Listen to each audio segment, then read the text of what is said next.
सध्या चोपडा तालुक्यामध्ये लाल कांदा काढणीला सुरुवात झाली, मात्र कांद्याला भाव मिळत नसल्यामुळे शेतकऱ्यांमध्ये तीव्र नाराजीचा सूर पाहायला मिळतोय।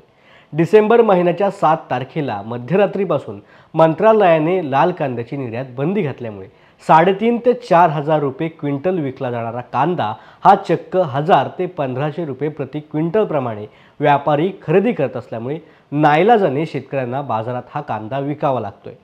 वाढती महागाईचा फटका शेतकऱ्यांना सहन करावा लागत असल्यामुळे लाल कांद्याला साधारणपणे 30 ते 35 हजार रुपये खर्च प्रति एकरी येत आहे। शिवाय निसर्गाच्या लहरीमुळे पाहिजे ते उत्पन्न शेतकऱ्यातून निघत नाहीये, त्यामुळे शेतकऱ्यांना चांगलाच आर्थिक फटका सहन करावा लागत असल्याचं पाहायला मिळतंय।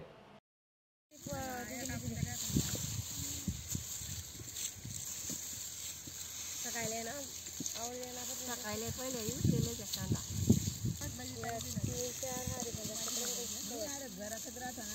बोले ती जरा माई बोले बातमी जेवाय तुम्ही